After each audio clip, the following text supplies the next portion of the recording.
Good day, good day, good day. Hello, hello, hello. Today is Wednesday, May 4th, and we've got another great space in store for you. Peter Atwater, who really needs no introduction. So I've heard Peter and I've talked a few times. I heard Peter and it was Michael Guyad's space a couple months ago, and I'm really fascinated by what Peter does.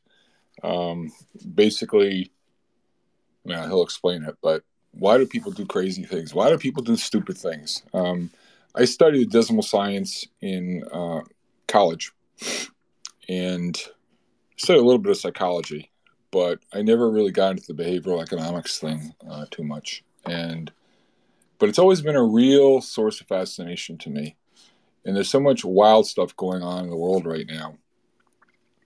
So much speculation. You kind of wonder, what were they thinking? But at any rate, that's what Peter's here to discuss. So I was out of pocket for a couple hours this afternoon. I guess I missed something. Someone can explain to me why the market went so crazy. I get that everything is fine now. Inflation's transitory. They don't have to raise rates so much, and we'll live happily ever after. But we can save that for later. Without any further ado, I want to welcome Peter to the stage. And, Peter, I threw some crazy topics in the title, basically just trying to think of all the stupid stuff that's out there. And you can really take this conversation in any direction you want. I think it's a fascinating topic. And I think to get some insights from you as to why people do all this stuff would be really, really interesting. So Peter, they didn't come here to listen to me. They came here to listen to you. So Peter, I'm going to yield the floor to you and take it away and go in whatever direction you want. Welcome, Peter. Thanks, George. Delighted to be here. And, this is a fascinating time as somebody who spends his day looking at the connection between how people feel and what they would do. And, I think if I could work forward from 15 months ago, I think that starting point is so critical to what's happening today, because two things happened late last winter that I think remain underappreciated. They got a lot of attention, but the context didn't get captured by folks. And the first, obviously, is what happened with meme stocks and the piling into weekly call options that we saw, and those are things that, as somebody who spends his day looking at behavior, those were things that only happen at extremes in sentiment. When you feel invincible, you buy the most abstract, outrageous things that have a time horizon of infinity, and you pay the most for them, and you buy them in the wildest, most leveraged format that you can find. And so we saw on the equity side people doing just that. And simultaneously, we saw bond yields become the most negative they had been in global history. So we had the simultaneous peaking of stocks and bonds that modern portfolio theory suggests should never happen coincidentally. And I think what we've seen and continue to see, today notwithstanding, is a very clear, logical retreat from abstraction, that people want things that are more and more real. And it got labeled lots of different things last year, that stay-at-home stocks and all this other crap. But what we really saw was the natural unwinding of a bubble. And bubbles unwind in a LIFO basis. The wildest things, the last of the party, leave first. And what's so significant to me about 2022 is we're now seeing sentiment begin to evaporate in the big tech, the realest of real technology companies. And the analogy I would use is the too big to fail banks. We're seeing the same thing now in technology. The too big to fail big tech firms are coming under attention. And I'll pause there, George. So what I find extraordinary about the environment we've been in the last few years, as opposed to past cycles where you'd have more localized bubbles, speculation. I think back to 2000, NASDAQ 5000. It was a dot-com bubble. The technology sector was the apple of everyone's eye, and it disintermediated the entire rest of the economy. It was tech, all tech, nothing but tech. And there was a narrative. Essentially what happened is the central banks printed a ton of money and then run up to Y2K. Everyone was afraid that when the clock struck 12, it'd be game over. And it wasn't game over. And then when January 1st, 2000 came and went, they gradually took the money away and the whole thing collapsed. This time, though, you know the phrase, Peter, they call it the everything bubble. Everything's been inflated, meaning they overcooked it. They put in too much fiscal stimulus, too much monetary stimulus. Stocks became overpriced. Bonds became overpriced. Commodities went up. Collectibles went up. Baseball cards went up. Everything went up. And now we're kind of normalizing with fully predictable outcomes. And those assets which were most detached from reality, most liquidity driven, be it GameStop or SPACs or marijuana stocks, or just go down the list. I mean, it's unbelievable. But the point is, it happened everywhere. And so I guess, Peter, what I would ask you is, as opposed to 2000, the tech bubble, you have the whole system becoming untethered. And, the word bubble is thrown around a lot, but the best definition I've heard for it is a bubble is something which causes people to change their behavior. It changes decision-making process. There was the concept of the rational bubble. Maybe you could explain that a little bit.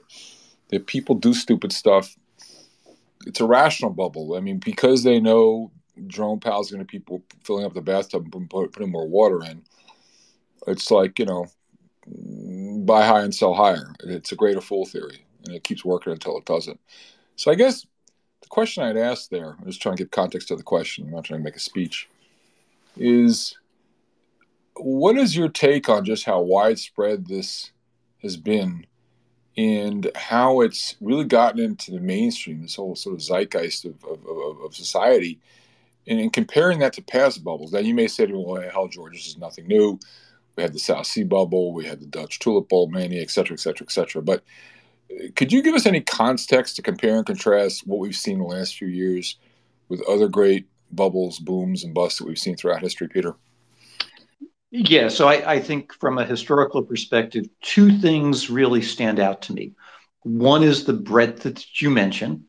And here I think we have to acknowledge just the social and financial interconnectivity that exists across markets globally, whether it's the intellectual thinking behind central bank monetary policy, the global trade phenomenon, but there's sort of a Tacona-Narrows resonance quality where all markets in all places are moving up and down synchronously.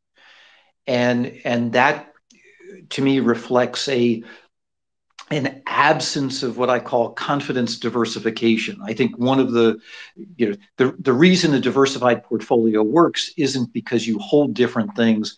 It's because you hold different things that people feel differently about. And that does not exist today outside of the commodity space. there is a uniform confidence in everything at the same frenzied level that is the backdrop to this. And so I agree that in the scale of financial bubbles, this is enormous. The other element of this, and I wrote a piece for the FT about this, it relates to speed. One of my favorite anecdotes from all of the financial panic porn that I read during the housing bubble burst was the Panic of 1857. And why do we care about that one? Well, we care about that one because unlike prior crises, which took weeks, months, in some cases even years to play out, it took days and weeks. And the reason was the telegraph. That technology enabled communication, the crowd to move faster, more on a more integrated basis than ever. Well, today we have Telegraph 12.0 with all of the technology that we hold in our hands. And so it doesn't surprise me that we had this massive hyperinflation in financial assets post-pandemic, because it does, rising prices change us. They become the lantern to which all moths gravitate, and nothing makes a crowd become larger and wilder than lines that go vertically.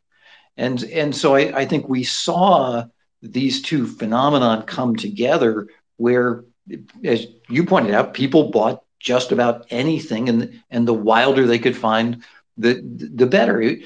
Speculation only happens at the very end of a cycle, when people are convinced things go up. And I think that the monetary and fiscal policy backdrop of post-COVID gave everyone a legitimate reason to believe that markets only go up. Number only go up, bro. Number only go up. So rather than just talking about AMC Apes or GameStop or the latest crazy SPAC as a point of interesting cocktail party conversation, could you speak to the more general, broader misallocation of resources that's occurring as a result? And I'm not. We'll get to this generation of investors blowing themselves up. We'll get to that later. But in the bigger scheme of things, following narrative, people want a good story, and then you get this self-reinforcing feedback loop where you start getting some momentum, people pile in, and then it's FOMO, the fear of missing out, and greed taking over. Just the gross misallocation of resources. And I'm not talking about GameStop and AMC. I'm talking about these IPOs coming out at absurd prices. There's a paper from I'll post it, but my friends at Kalish Concepts, Matt Malgary and others, they do some really, really good work. You should follow them. Everyone that's not on here, at Kalish is their Twitter feed. And they show historically what happens when you're paying 20 times sales for a company. And it's just mind-boggling. On a 10-year view, the company not only does it have a chance of underperforming, on a 10-year view, it has a 55% chance of being delisted. You heard me right, delisted. And so people chasing all these crazy stories, and it's one IPO after another, and a few billion here, a few billion there, it adds up, becomes real money. So leaving less the behavioral piece out of it, and more just the economic side of it, the misallocation of resources, that things are, money's being put into yet another food delivery app or another dating service. Like, this is what we really need. And maybe it's beyond your not your pay grade, but it's beyond your scope of expertise. But it just strikes me, there's just been so much money misallocated in so many of the wrong sectors, because people want to believe the story and they just run with the story. And one of the main, it's a good story. Then on top of it, you go, bro, number only going up. So Could you speak to what's the real economic consequence of all this? I guess that would be my question. Well, I think the economic consequence is going to be massive because if you think about our preferences as existing on a continuum, where the trolley car goes back and forth, what we allocated capital into, particularly towards the tail end of the cycle, were stories that became dreams, that became wildish, outlandish imaginations, and that means that we put the most capital into the most outrageous things at the highest price, and when the trolley car starts to go back the other way, what we want is things that are very real, that are tangible, that have, forget cash flows, that have cash, that have, at the complete other end of the spectrum, you see people stuffing physical cash in a mattress under their bed. But what happens, George, is the change. It's not just an economic change. It's a complete preference change where we don't give a shit about the stuff that's abstract. It has no use to us. And so I think we underappreciate the magnitude of the wasteland of ideas that, folks in the future are going to chuckle enormously that we believe this stuff. But there was staggering amounts of capital being committed to it that will go worthless at the bottom because it's not what we want when we don't have confidence. It doesn't have any real use to us. Right. So let's go on the Wayback Machine. I think many of the people in the room, maybe not everyone, are old enough to remember the dot-com era. And everyone got sucked into it, most everyone. Whether it's pets.com or Beanie Babies or MySpace or AOL, let's just go down the list. It's all the same. Fiber optic companies, Global Crossing, et cetera, et cetera.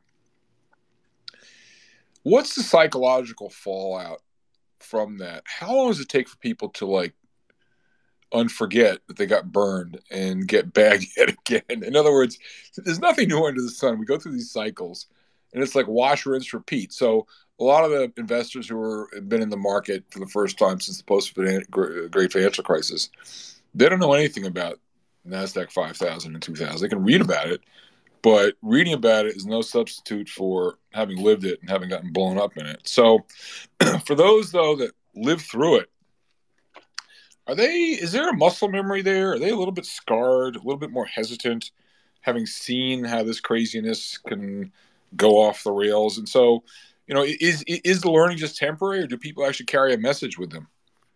No, I mean, if you look at generational investing, I think that those that got burned in the dot-com bubble are the universe of folks who have, fully embraced index funds, and even more importantly in this context, target funds, and who have stopped trying to time and care about the market, and are relying on historical correlations to hold. And I think that the comeuppance that's I think at hand is the fact that many of them are likely to be burned both in equities and in fixed income in the unwinding of this. And so they're going to find themselves unprotected again. And I think there's going to be just a generational level of outright disgust and anger. And I think one of the things that will distinguish the lows in this crisis is the hostility that is aimed at financial intermediaries and corporations, where maximizing shareholder value becomes a ground for condemnation. And you could even see a question of what is the reason to own stocks at all? That stock ownership has no utility value at the bottom of a crisis like this because people are so pissed.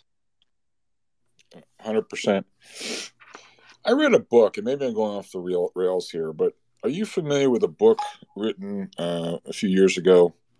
I think it was 2004 by Ralph Keyes, The Post-Truth Era: Dishonesty and Deception in Contemporary Life. Are you familiar with this book? I'm familiar with it. I've not read it, but I'm familiar with it. Okay, well, let's just speak to the more general concept now rather than the particulars of the book. This idea of the post-truth society, where I think it's generally people that study this talk about how dishonesty and deception and stretching the truth has become more of an accepted way of life, not for everyone in this room, but for too many people, unfortunately. And I can't think of any place where you see more of this than on the street. And the truth will be what the narrative tellers, the storytellers make it out to be. And as long as the wine is flowing, the liquidity is flowing, and bro, everything's going up, we're all good. Like, what are you hassling me for about these details? And so the blurring between truth and half-truth or bold-faced lie, people, you speak about time preference. It's one thing if you and I are analyze a company that's got it's a short duration asset, it's on 10 times earnings, got a 4% dividend yield. But when you get into storytelling and you look at like the ARKK portfolio, and I don't want to make this about Kathy. I mean, my views on Kathy are well known. And you make up stuff. You literally make up stuff. 5 years from now, it'll be like the Jetsons. We'll all be flying around in flying cars and God knows whatever. And, if you drink enough or smoke enough weed, you can believe, or there's enough liquidity flow, you can believe anything. And so then the burden of proof falls on the naysayers. It's like, well, what do you mean it's not true? Look, the stock's going up. You obviously don't get it. So could you speak a bit, and you started to touch on this earlier, about the extension of time frame, the change in time preference? And, if we're just going to kick everything down the road, whether it's the Federal Reserve or it's Kathy Wood, I mean, where stocks go down, well, now they were going to make 20% a year, then 30% a year. Now they're really down. Now it's going to be 50% a year. And it's like people, and this gets into another problem, the ego. It's like, you don't have a loss until I sell it. Yeah, right. Okay. And people don't want to admit that they're wrong. And if you crystallize or monetize the loss, that's kind of a slap in the face. So people getting bagged, you got bag holders, and Kathy just pumping it. And people just being in denial and holding on. And so in particular, you have this incredible phenomenon where, the stock's down 50, ARK's down 50% this year. I think it's around 50 or thereabouts. It's down 60 or 70% from its peak. And yet she's had money net flow in. And so maybe talk a little bit about time preference and denial, which is not as the joke goes, denial is not the name of a river in Egypt. And how this is just not healthy. This is very corrosive. So there's a whole bunch of questions there. Have at it. All right. So time preference. It's more than time preference. The term I use is horizon preference. And it's a simple thought, which is when we feel intensely vulnerable, it's all about me here now. That when the bear is about to attack us, there's nothing we care about beyond the immediate moment, ourselves, and this specific location. The other end of the spectrum is sort of us everywhere forever. And you can think about that in terms of our interest in space and very futuristic technology and all of these wild, outlandish dreams.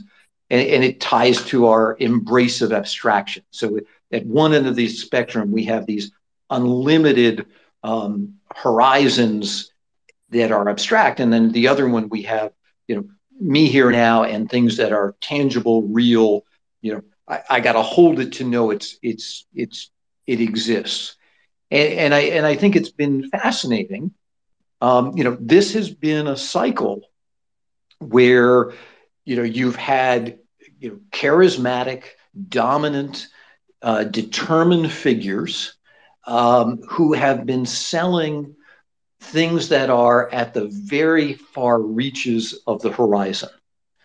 And what is so interesting, and I've been very honest, this has been a golden age, an era of illusion, where you have people promising these amazing magic acts, and you've seen as the various magicians promise the two-headed lady, then she's got 3, then 6, then 12, and I was saying the last month she's got about 65 heads. But the wildness that has to be on offer has just continued to get ramped up in order to sustain the frenzied crowd. And one of the things about these kinds of eras, you go back to the 1960s, is you have this fascinating coincidence of magical thinking and conspiracy theories, cultish leaders, this environment where we throw out truth and science and accept astrology in its place.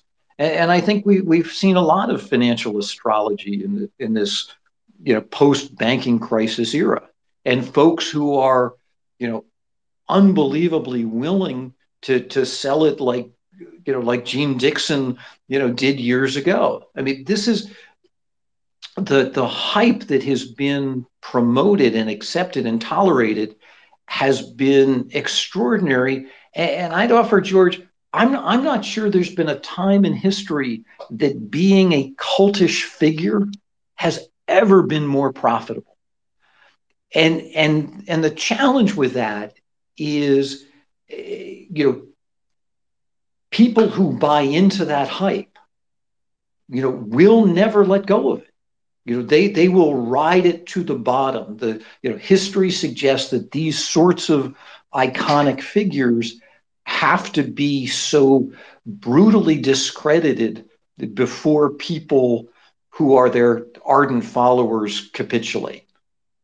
So, Peter, I don't want to make light of it, but I, as people know, I'm a little bit outspoken, and I have at times, and actually I'm halfway serious about this, likened some of these characters to,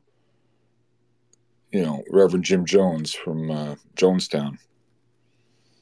3 Aces is here. He can talk about Guyana. And following their leader, and just there's like nothing you can do to dissuade them from their belief, and they'll go to their death in pursuit of that belief.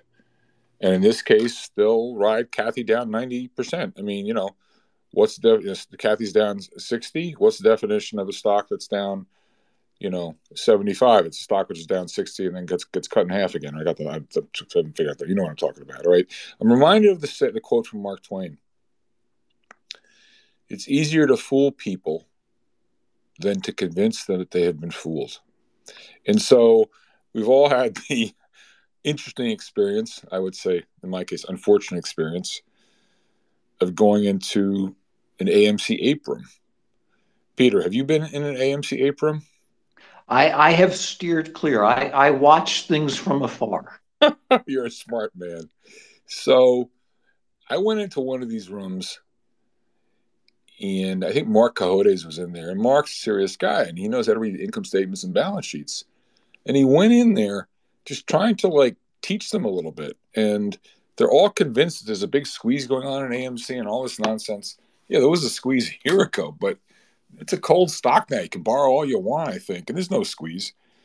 But these people went down this road, and it's unbelievable the stories that they tell them. This sort of self-reinforcing, circular firing squad, and there's nothing you can do to dissuade them from what they believe. And so, maybe could you speak to Peter? The identity of people like that. I mean, it's one thing for you or I or any of the, I would say, more normal people in this room, or I don't know that I want to stick my chest out too much and say I'm normal, but it's one thing for, people who are in an okay place in society, who are not marginalized, they've got a job, they feel they're in the flow, in the mainstream.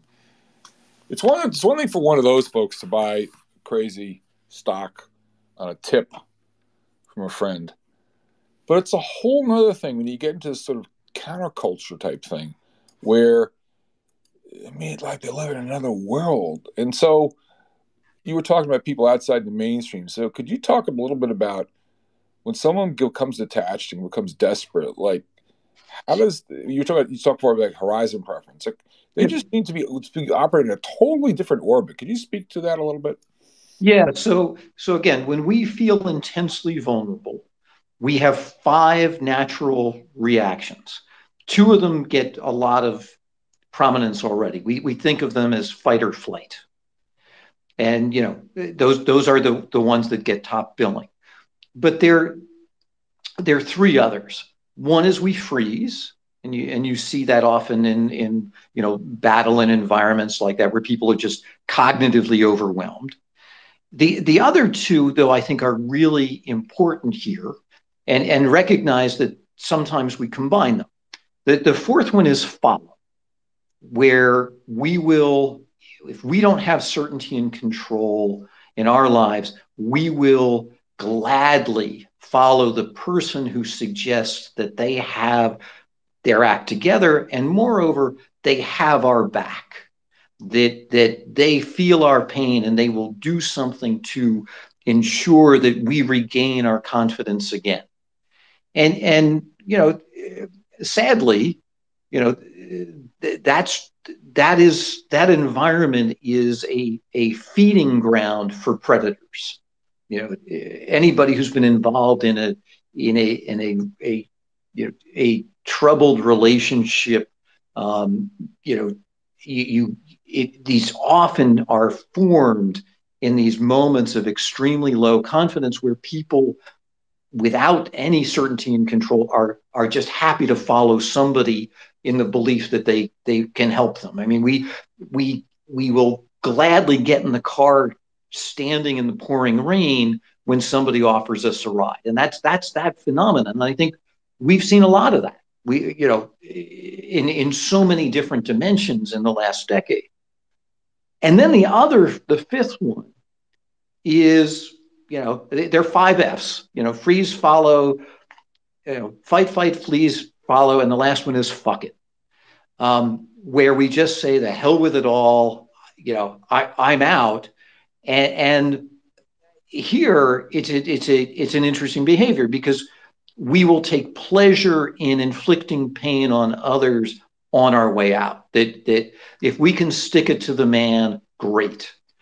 And so I think, certainly post-COVID, we've seen an environment of, follow and fuck it in an intense way.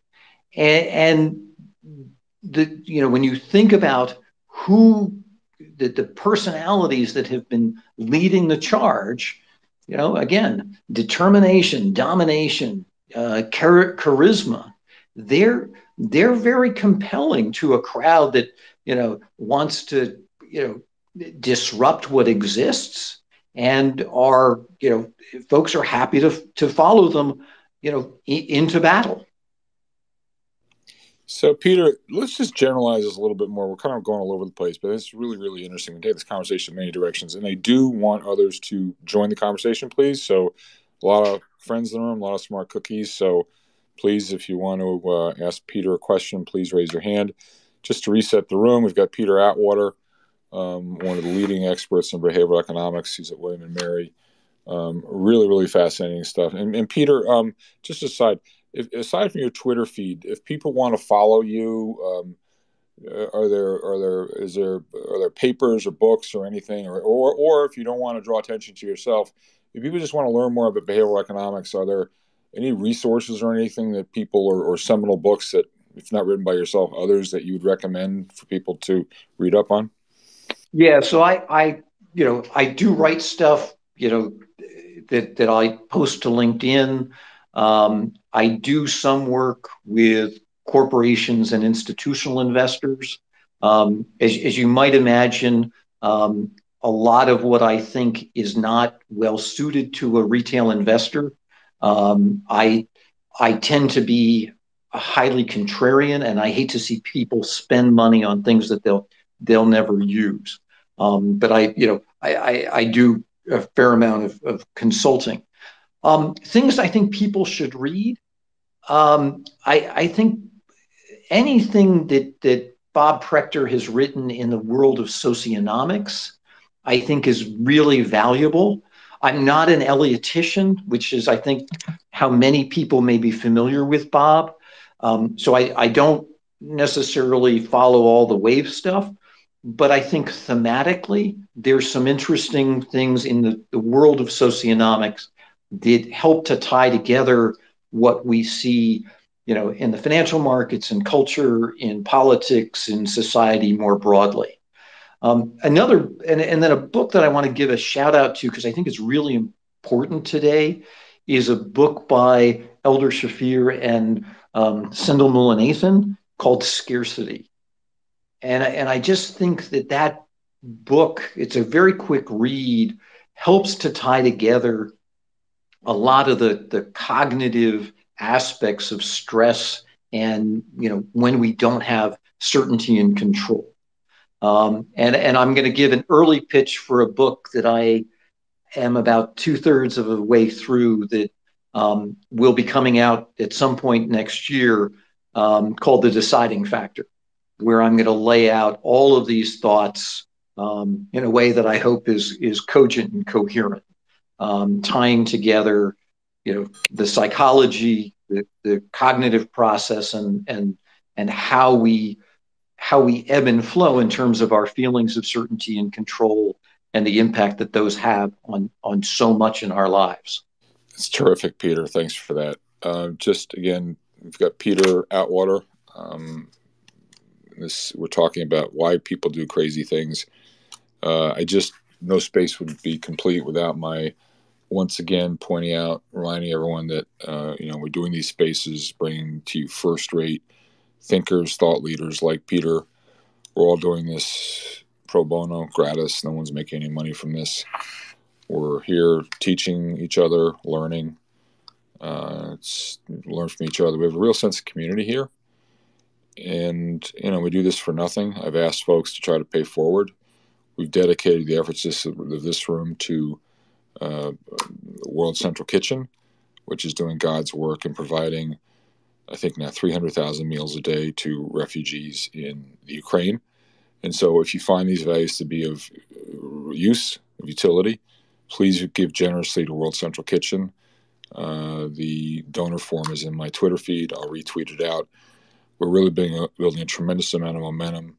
We had only $63,000 in the till a few days ago because of a generous $50,000 leadership gift, a matching gift.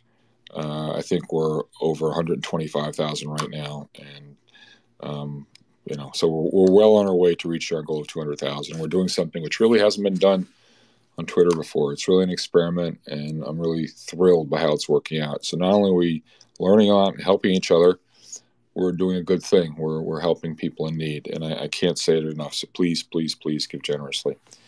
So Peter, coming back to people not wanting to admit that they're wrong, let's get away from, so the AMC Apes guys, basically, and GameStop, they're going to take it all the way they're going to go all the way, as Chris Berman would say in the ESPN Sports Center.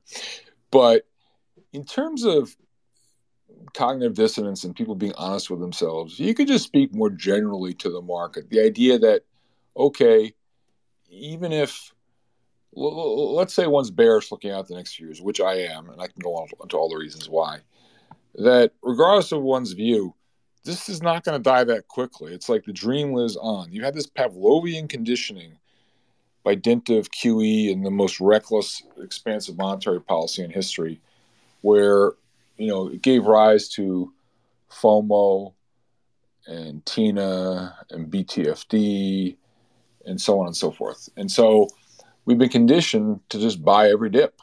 And so it's not going to, so the dream's not going to die. The dream lives on. You got to believe. It's like Tug McGraw, the 69 Mets. And so I take a look at some of these stocks, like Amazon just had horrendous numbers last week. And you can just go down the list. And they were coming from such extreme, obscene levels of overvaluation. And also, people, if you know any rudimentary finance, they really were benefiting most from the relentless decline in interest rates.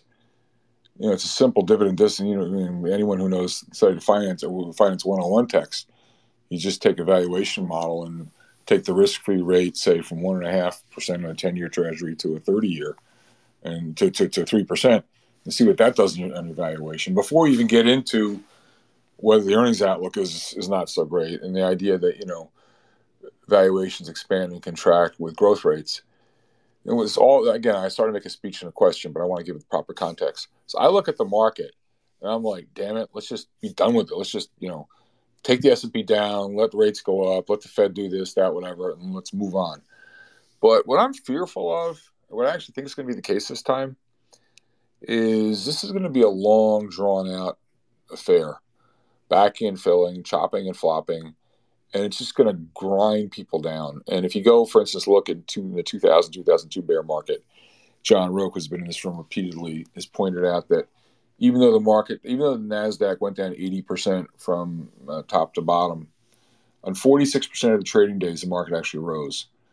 There were 10 counter trend rallies of 15%, 15 counter trend rallies of 10%.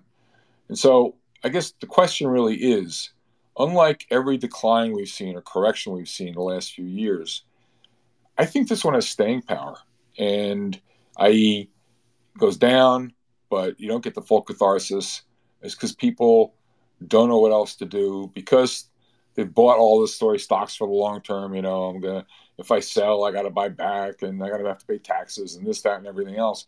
That it's sort of like the old adage about, how do you boil a frog? You slowly, just turn the water up slowly. So the question, I guess, is coming out of this liquidity-driven boom, this bubble that we've seen, the way it's impacted people's attitudes towards markets, and number go up, bro, just wait. And maybe it's like the little boy that cried wolf. They got to, one day the wolf will come. Like one day the market will go down and it won't come back. So how do people's attitudes towards, getting back to even, sticking with a loser, how's that impacted by the fact this has gone on for so long? I mean, it's one thing, look, if you buy a stock and it goes down right away, it's like, okay, I made a mistake. It's like Mikey puts his finger in the socket. All right, that's not a good idea. But, this is a more gradual chop and flop. And, the incredible thing is the S&P, the soundbite index, is not down that much from the high. Of course, the internal damage to the market's been extraordinary. But the fact that the soundbite index is not down so much, a lot of people have indexed the thing. You have the soothsayers still telling you, dream on. All the financial advisors, don't sell stocks for the long term, yada yada yada. Like, it just kind of makes me wonder that maybe this is just going to be like water torture, just drawn out, and we're not going to get the cathartic collapse. So I don't know. Take a stab at any part of that. Yeah. So the analogy I would use in this is COVID. Threats that are abstract, we can keep at bay for a really long time. And so there is the scenario, George, where the threat of the market decline remains so abstract to people, such an existential threat, that we'll deny it until we are forced to confront it. And I think that slow burn that you're talking about is the best case scenario. Wait! Stop! You think? How am I make sure I understood you correctly?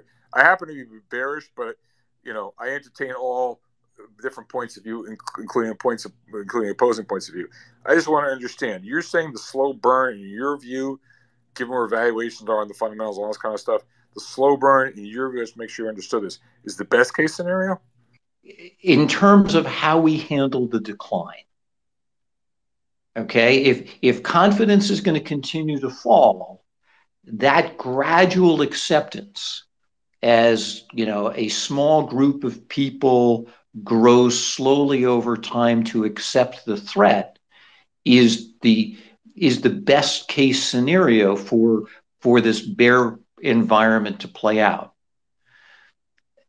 The less the less and I don't think that's likely, by the way. I'm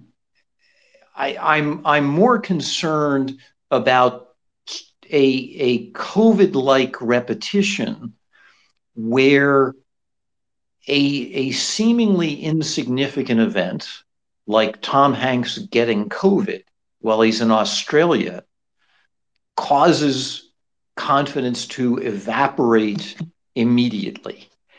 And this is the thing about tipping points, is they don't have to be significant. They just have to cause people to take this abstract distance threat and suddenly feel like it's right next to them. And so the consequence here is there a similar tipping point that could exist where people wake up, in the midst of the Masked Singer one night and go, crap, this is a market that's just going to go down. In which case, you have everybody grabbing their cell phones at the same time to hit send or to hit sell. And I think that the unwillingness to accept this as being a possibility, to your point about people continuing to pour money into things that are 75% of their way down, cautions that there's been no meaningful capitulation yet. And so we run the risk of something triggering mass capitulation at once. To be clear, don't want it, don't wish for it. But when you also consider that the declines that we're seeing now are being mirrored by political and social upheaval, I think there's a potential that what triggers the market isn't interest rates rising or earnings shortcomings, but some other threat that we've, again, viewed as remote and abstract, that becomes real, that we say, whoa, that's going to impact the markets, everybody out now. Wow. Peter, talking about the search for the protagonist, praise for the non-participants and the innocents. The central banksters, as they're called, Washington, Goldman Sachs, and that whole thing. They are clearly in the sights of the public. Inflation has become a widespread problem. The Biden poll ratings are down enormously. It's about the economy, and normally when it's about the economy, it's about jobs, but that's not the situation this time. We have a record number of unfilled jobs. It's more about the inflation. And coming back to the post-truth society, the inflation number is completely bogus. This 8.5% CPI. If you just stop and think, everyone knows it. But just simple point, the owner's equivalent rent, which is 30% of CPI, which in the most recently set of inflation statistics, they imputed only a 5% number when housing is up 25%. So you just put in 20% and 30% of the index, that's a 6% delta on top of the 8.5. So those that say inflation is 12, 13, 15, yeah, I think that's right. Now, whether it's peaking and it's going to go down, it's a whole other discussion. But people know that the government, the Fed, the authorities, the establishment, Goldman Sachs, they're not being told the truth. And you go on CNBC, and, it is laughable now. You look at someone like Jim Cramer. There's a guy, he's a great follower. For anyone in the room, Peter, I don't know if you follow this guy. There's some guy called Inverse Cramer, at Inverse Cramer. It's hysterical. You can't make this stuff up. And what they do every day, the guy tweets out what Kramer's recommendations are and says you should do the opposite. And actually, the performance is pretty good if you did that. But how does CNBC, not to pick on Kramer, there are others, but it is so outrageous. I mean, I want to like shoot myself in the head when I listen to this drivel. You know, the stuff is just imploding. And yet the band plays on. It's like the guy who keep getting rejected by one girl after another, and he just keeps going, undeterred. Like, and how it maybe CNBC's ratings are collapsing. I don't know. Maybe we have a lot of smart people in this room. They can come up and talk about it. But like, why do people? Is it just people want to believe? They want to be told a good story. They want to have their losing position told it's okay, you know, have their scorecard blessed. Like, how is it that actually I'm going to pick on Kramer. He deserves it. Okay, how is it someone like Jim Kramer still commands such an audience, given how disastrously the wrong things have gone? Yeah, I'm not gonna pick on Jim directly, but let me just, you know, one of the you said a few moments ago that the S&P really isn't down that much. And I think one of the things that sustains financial television right now is that the broader mood of investors. I mean, you listen to what the private equity guys have been saying at Milken this week, and you know, the universe of investor mood has remained reasonably high. And I think that, you know, individuals who are associated with the market, like Kramer is, his fate is tied to the markets. You know, remember at you know, within 24 hours of the low in 2009, that was when, you know, William and Mary grad John Stewart, you know, took Kramer up one side and down the other. And so I think, you know, again, if we see markets collapse, the favorability of many of the figures in finance will go along with it, because we'll look for scapegoats. That's what we do. And this ties to one of the things you said, which is when we're making decisions where we have control but no certainty, which is the nature of financial decisions. When they don't go right, we have a choice to either blame ourselves or blame others. And we're not particularly authentic in blaming ourselves. So given the choice, we will look to blame others. And that, I think, is a potential risk ahead.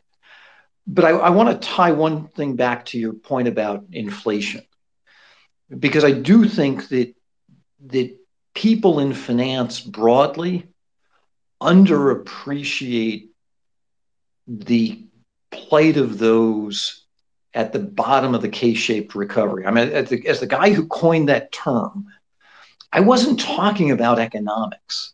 I was talking about their level of confidence, the certainty and control that they felt in their lives.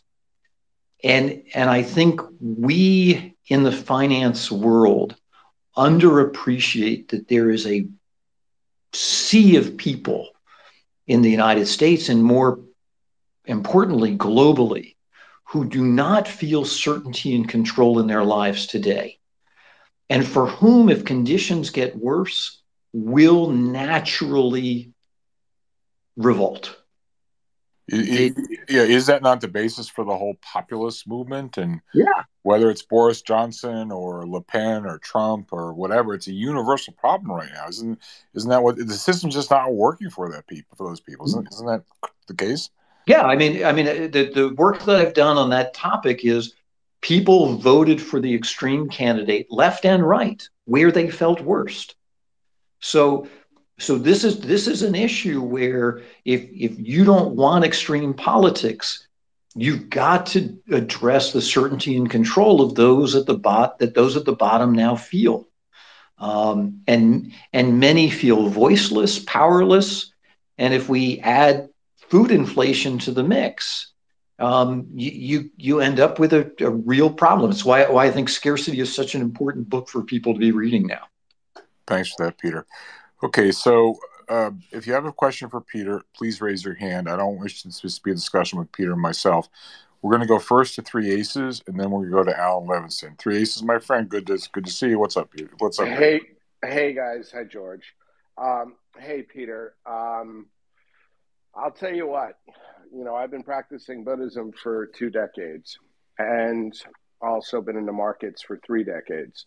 And of all the just absolute geniuses that George has on the spaces, I'm going to say that you're the most accurate of all of them. I mean, your work is the only thing that explains what's happening now, with Kathy, with Tesla, with Bitcoin, MicroStrategies, even the market. Just look at the market today. We could line up 15 of the smartest minds on the planet who are regularly on these spaces. And there is quantitative data after quantitative data after quantitative data that supports that this is absolutely absurd in every way imaginable. And it just keeps happening, So I want to say thank you for that, because you've taught me a lot. And the last space that you were on here with George, what the message that I got clearly was, the higher the confidence, the greater the abstractions. So here's my question. I got a question, George. My question is this, is that I put a chart in the nest there. And this is a very well-known, chart, or a bunch of similar charts out there, to where people in the past have tried to place human psychology or emotion on various stages of a cycle, a boom and bust cycle. So if the higher the confidence, the greater the abstraction on the upside, what are the characteristics on the downside? Is there I know that you set the goalpost, between, confidence, abstraction, and me here now. But is there a similar sort of thing? Because what I like to look for is risk and identify change. So what could we sort of see as, warning signs or postmarks along the way of this sort of confidence abstraction game ending? Thank you very much in advance. Yeah, thank for your kind words. So I think if we have a spectrum, it ranges from invincibility at one end to defeated at the other. So as we continue to decline in our feelings of confidence, what you should expect are intensifying messages around powerlessness and around uncertainty. So a feeling that investors have that they don't know what's next, and that the markets are moving around them in a way that leaves them feeling powerless midstream. And associated with that ultimately may even be a sense of voicelessness, that nobody is hearing them, listening to them, caring about them as investors. And along with this, so abstraction at one end and reality at the other, along the way, what we should expect to see is intensifying scrutiny and just a digging into everything to expose the bad. That as sentiment turns, we're going to start to talk about all these abstract ideas and their flaws and vulnerabilities and the things that they've exposed us to as far as risks. So think about every story that we embraced as being positive, we're going to turn on its own. So, and we saw this in the 30s, in terms of all of that technology that made things easy for people. In the 20s, we then said, yeah, but it's taken jobs, and we can't have that anymore. So those are the migrations and narrative that I'm expecting to see. That you just that sense that that I feel powerless and uncertain, and with that will come massive bankruptcies, because that is obviously in the financial space what defines the low. To Peter, I want to ask you a follow-up to this question. You spoke of the invincible, the ones who have an extreme degree of confidence on the one hand, and on the other hand, the defeated, the ones that are being thoroughly thrashed at the other. Which one is more dangerous in terms of what they might do? I mean, the false sense of confidence on the part of those who are winning bigly, and then the desperados who are like, what the heck, let's just wing it. All right. They may make different types of mistakes, but which one's more prone to making an error and which one's more dangerous? So the invincible don't pay any attention as they take too much risk. And so they're dangerous, to your point earlier about, allocating capital, giving them control of things. They're going to drive the car off the cliff, smiling and drinking along the way. The other thing I would note about the invincible is, if they are not mentally healthy, instead of being generous, they will be vindictive. They will seek revenge at that point. And it's something that whenever I see individuals who are invincible, it is fascinating to see their mental health expose itself in terms of the nastiness that comes out. If I'm, because invincible is I have certainty and control forever. That there's an extrapolation of the time horizon of all of them into infinity that goes along with that, and so you see some wild things. So they're dangerous in that regard. Similarly, the hopeless and powerless are dangerous, particularly when those feelings are widely shared. So if you want to see an Arab Spring or a panic sell, it's because those feelings are widely shared, and more so, what will mark the bottom is a sense of time extrapolation. That again, that hopelessness and uncertainty will go on forever. That there's no potential for a rebound. Therefore, I must take it upon myself to do something about it, and it will be dramatic. It will be impulsive, because at that point, we have no system to abstract thought capability. It's pure adrenaline. So Peter, you don't have to, Jackson, hold on for a second. You don't have to touch this one. But I have to tell you, listening to you talk about the Almighty and how their emotional health comes out through their behavior and the more emboldened they become, I couldn't help but think about a certain illustrious CEO of the biggest electric car company in the world and some of his shenanigans. And I don't know if you want to speak about him or we'll just leave it, but I just find it interesting to just listen to your words and still echoing in my head and just observing how he operates. Is there anything you want to say there, or you'd rather not get individual personalities?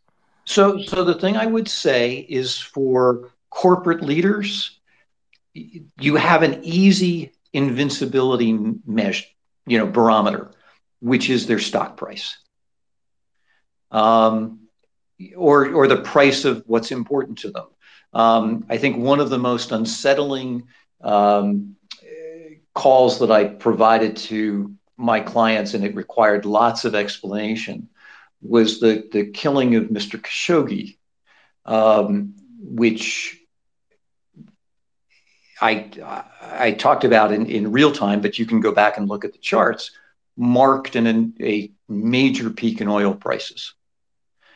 And it was, and I've looked at other similarly distasteful events involving other global political leaders. And it's, if what matters to you is in abundance, and you feel invincible and you're not a particularly nice person, you will do wild things. But to your point, I would just say that for those who are, how invincible is Elon Musk? Look at the stock price of Tesla. Look at his net worth. Right. Okay, let's go to, thank you for that, Peter. Let's go to Alan Levinson. Alan, good to see you, my friend. What's up? Hi, George. Hi, Peter. First of all, thank you for your perspective on investor psychology. It's a topic that I have been delving into for a long time, and your perspective is very helpful. So just going along those lines, I have followed and read Robert Prechter for many, many years. I remember a book called Where Are the Customers' Yachts? And I remember handing out 100 copies of Extraordinary Popular Delusions and the Madness of Crowds by Dr. Charles Mackay. So that gets me to, I cannot relate to these people. I struggle to relate to them. I listened to you, I've read these books. I still can't get in their minds. I don't understand the concept of FOMO. And let's go into me. I find myself very confrontational with these AMC apes. That's probably my mental illness. So that's my question is, what's wrong with me? No, I think it's really hard to watch crowd dynamic play out. And I try to be very non-judgmental. I don't believe people make stupid choices. I think they make choices that they've rationalized, probably not in especially wise ways. But we all do that. I mean, we're all susceptible to that. What I would say has been the most helpful to me in this process is to be able to look objectively at behaviors and say, okay, what are these behaviors just saying about what people are doing? I'm not going to judge the behaviors, but what do they say about somebody's level of control, somebody's level of certainty in their life? And I think that being able to step back and just say, okay, this behavior tells me this. It's sort of like a blood pressure measure on the human condition, because I do think that we do things differently at different levels of confidence. I don't know if that answers your question, Alan. No. That's good. The one question that I constantly ask all of them that I can't fathom in my mind, and I still can't, is I say to them, and they never have an answer for me, how does it not concern you that 100% of all insiders are sellers of this stock for the past 2 years? They sell as much as they legally can, as fast as they legally can. And does that not concern you? Now, I grew up in the Bronx with a lot of very uneducated people, but if they saw that the insiders were only selling a stock, they would feel like suckers if they were the buyers. So I just don't understand how it doesn't even concern them. I can't get my hands around it. And that's all I have to say. Thank you very much. Yeah, I would just say this is an environment of intense magical thinking. And there the parallels of behavior to the late 60s, early 70s, I have found to be really helpful to just say, you know what?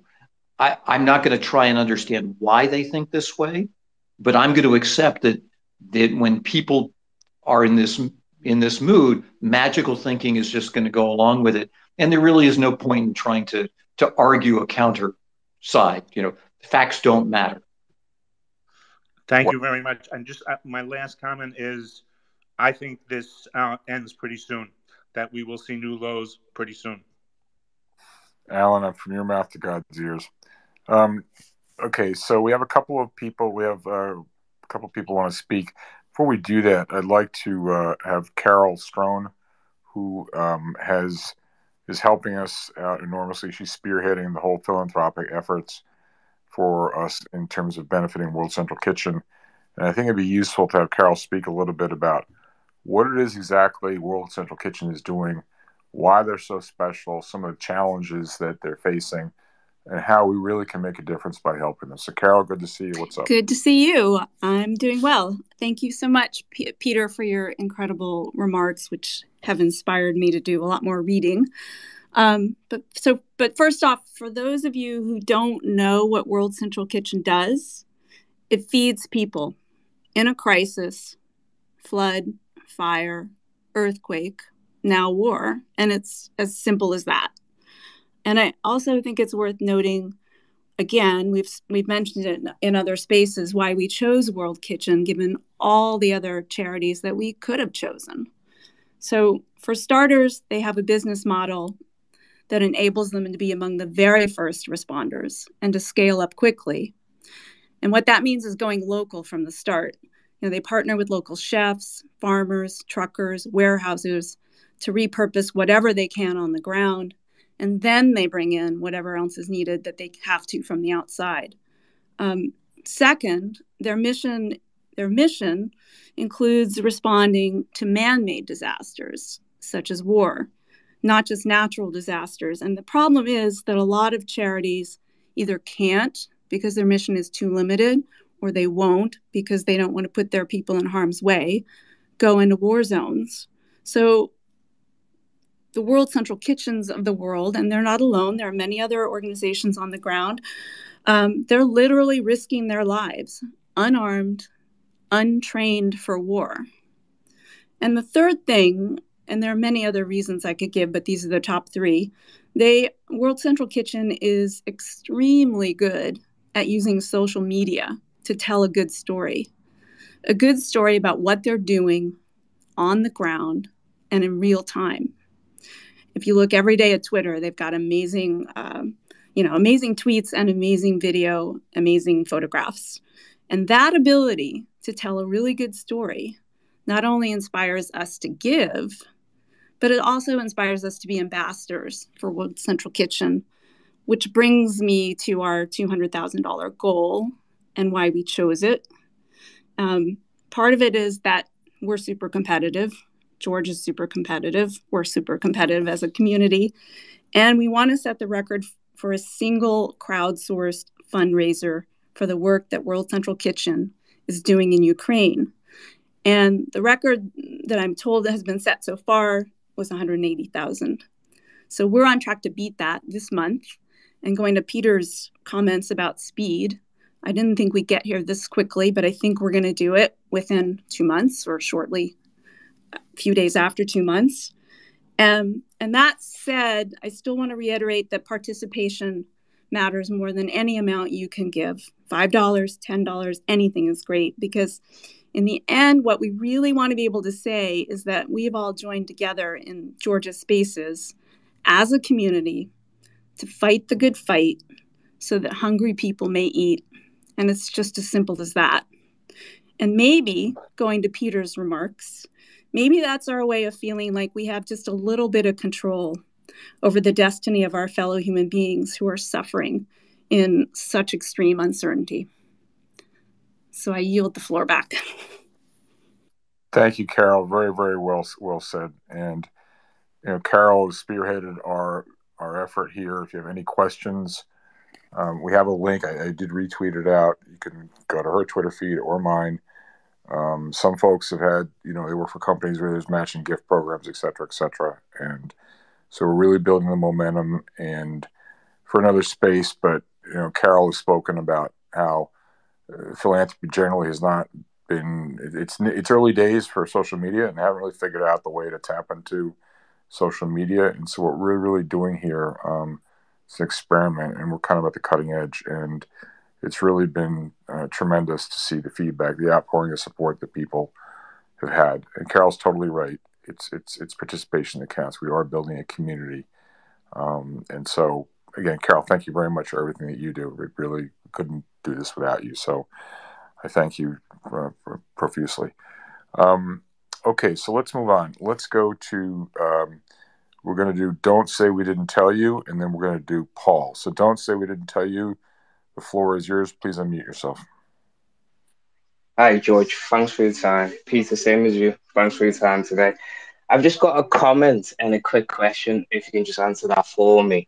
So the comment on my side, I totally agree with you. There's a lot of people within the stock market who's not going to let it go down. So in my eyes, I can't see ever seeing the US stock market in a serious correction or ever going down a substantial amount, just because it is the US economy. That's the way I see it. The S&P 500 right now is the US economy. It's got everyone's 401k, it's got everyone's pension in it. So, and if it ever did go down, the Fed is always there as a backstop. We've seen it in the financial crisis, we've seen it during COVID. So I feel like that's the game that we're all playing. We know that worst case scenario, if it ever happened, the Fed would always come and step in and save our ass. So that's the comment. So I just, in my opinion, I can never see it going down. It's like anything that would scare people off the market or remove their money from it, because there's just so much money invested in it. Whether it be from people from England, people from Africa, everyone is Right. in the So, S&P 500, mate. yes. Do you have a question, or we thank you for the comment? Do you have a question? Question is, regarding the question is, I've seen the Fed today raise 50 basis points for Peter. That's the question for you. I just want to see, as the stock market rallied from that 50 basis points when Jay Powell's trying to stop the economy from heating up, what is his next move, do you think? How would he attack it moving forward? So if you don't mind, I'd like to keep the conversation on point. That's a fine question, but Peter's time is very valuable, and I think that question's best asked a little bit later on. So if you don't mind staying on stage, we'll get that a little bit later, but I don't want to keep Peter here all night. So if you don't mind, we're going to pass on that question. So let's go to Paul. Paul, welcome. What's up? Paul, please unmute yourself. Thanks for hosting the call, George. The Three Aces. Thanks for being here, Peter. Thanks, Carol. That was really informative. I've been following a lot of what's going on the great starvation things that are happening in the world. So I appreciate your comments. I have a question, but I just want to address Alan for a second. So, well, first of all, I'll give you a quick background on me. I'm 60 years old. And I'm nowhere near any of your guys' level of what you guys do for investing. I'm from Canada, and my investing was basically buying mutual funds and doing monthly money in and dollar cost averaging kind of thing, and that worked out well for me in the future. So I am a holder of AMC and GME, but I also hold Overstock and a few others. And so, Alan, you were talking about when the insiders sold. I was very disappointed in that. And outside the Paul, I'm going to have to interrupt you. Is there a question? Is there a question for yeah? Peter? Here's my question. Okay, so I was listening to a podcast and they were talking about, and you guys were bringing it up about the markets going down. And this particular gentleman was saying that the only thing that's really kind of supporting it right now is pension funds in Apple stock. And once they start pulling out, they were suspecting the markets will start to collapse at that point. Is that something you would foresee, or is there anything wrong that? Again, that's a question I think it's not really, I don't know, Peter, if you want to take a stab at that. Otherwise, I think it's a question best left for when we're talking a different thread in this room. Peter, do you have an answer to that? Otherwise, I will pass on it. Yeah, I don't really have anything of expertise to add on that. No. Okay, that's fine. Okay, so my good friend YS is here. We're going to let him weigh in. YS, good to see you. What's up, my friend? Hi, thank you for the spaces, and thank you, Peter. I have a quick question. How do you think social media affects basically the coordination and possibly amplification of the dynamics that you're looking at? In other words, does it make it more dramatic? Does it prolong it? Does it make it a completely different ballgame compared to, let's say, the year 2000? Just one quick comment afterwards. We do see people mostly posting their wins, encouraging each other. Almost like a school of fish, basically directing their own path forward, even if it's going in the wrong direction. So this is my question. I'd love to hear your thoughts on it. Yeah, so a couple of things on social media. There may not be a better technology for me here now thinking than things like Twitter. So recognize that social media and our use of it is a great reflection of our mindset. I think that related to that is the ability to connect people quickly, and I do think its potential impact and the speed at which markets move is underappreciated, and particularly the speed at which market moves then move right back into the real economy and affect real decision making. You know, when you start to think about commodity prices being impacted by investors talking on Twitter, investing, moving price. But the thing that I think we also need to appreciate with all social media is that it is also reflecting the balkanization that is happening more broadly. We are finding more like-minded cohorts, and we are tuning out those that don't think in the same way we do, don't agree with us the way they do. And so I think rather than looking at social media as a single platform, I think even something like Twitter we need to consider is a series of very heavily walled echo chambers. And the consequences of that, I don't think we're fully appreciative of. But the notion, I don't think we can talk about social media platforms, Twitter, Facebook, and the like, as being a single environment today, as much as it is thousands and hundreds of thousands of small echo chambers that are moving impulsively and aggressively among the participants. Peter, that's really well said. And I just wanted to pile on and take that concept that you just articulated and then consider we've been in this distorted Frankenstein type of a market where the cost of capital has been zero and prices are untethered. There's been no price discovery. So if a narrative emerges in one of these cohorts, let's just say it's the AMC Apes, they decide to have a run at something. And given the rise of passive management and the decline of active management, there isn't the usual force. There isn't, a Stan Druckenmiller or Lee Koopman or somebody to say, okay, well, sold to you, I'll short it. Or there's not as much as a big a seller as there used to be. And so you combine this balkanization, that's a very good term, along with prices. It's sort of like zero gravity. Prices are just free to float up. And social media, where prices can move very quickly, it creates a totally different type of market than we're used to. It seems to me a market where you're much more prone to excesses and you're much more prone to getting hurt. What would you say to that? Peter, please unmute yourself. Peter, we can't hear you. Hello? Shrub, can you hear me, Shrub? Yeah, I can hear you, George. Yeah, or maybe I don't know where Peter went. So, Shrub, maybe you want to talk or ask a question. I know Peter needs to unmute himself. I don't know what's going on.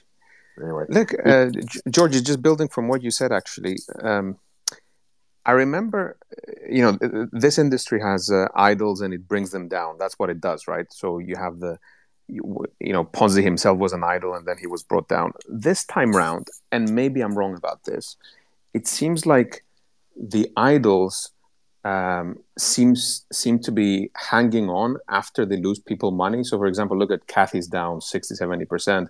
She's still idolized by people. She's getting inflows. So, and, Chamat, no one sued Chamat and he blew up so many people. Let's not get to every single name out there. But, there's a lot of them that are idols having lost a lot of money for people. So I'm just wondering, is this a current cycle phenomenon? Because I don't remember that in the previous cycles. That's the first question. And the second thing is is it like a Stockholm syndrome for these investors, or are they just masochists, or is it just a gambling mentality? Because gamblers sometimes they just play until they lose. So I'm just baffled by this. Yeah, Shrub, great. We got Peter back. Sorry about that. Not sure what happened. Yeah. Well, Peter, why don't you take Shrub's question first? Then we'll go back to my question. So sorry about that. I lost my train of thought. All right. Okay. So Shrub, do you just want to repeat the question for Peter? Yeah, sure, Peter. The question is there like a form of Stockholm syndrome for investors? Because they seem to idolize people that have lost them a lot of money and they just stick to them. So I'm giving the ARKK example because it's simple. A fund that's down 70% getting inflows and still getting idolized means that the investor is either having Stockholm syndrome, or he's a gambler, or he just likes the pain. So, and is this is this a phenomenon of the current cycle? Because I remember in the other cycles, we used to kill idols pretty quickly. Yeah, I think this is just an environment where you have these individuals, these figures who have generated such strong followership that and have utilized these echo chambers to a point where you can't bring a counterpoint into the conversation. You can't bring facts into the discussion because the mindset doesn't allow for that. The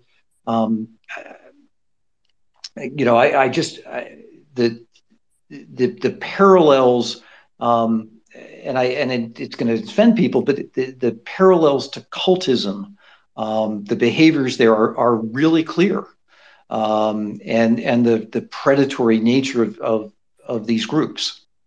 That's wow, just wow, Peter. So the question I had asked before we had technical difficulty was that the combination of the social media, which allows for a balkanization of the investor class, so people can fall into their own little groups, and then they have a cause, so they decide to buy AMC or they want to buy Kathy or whatever it is.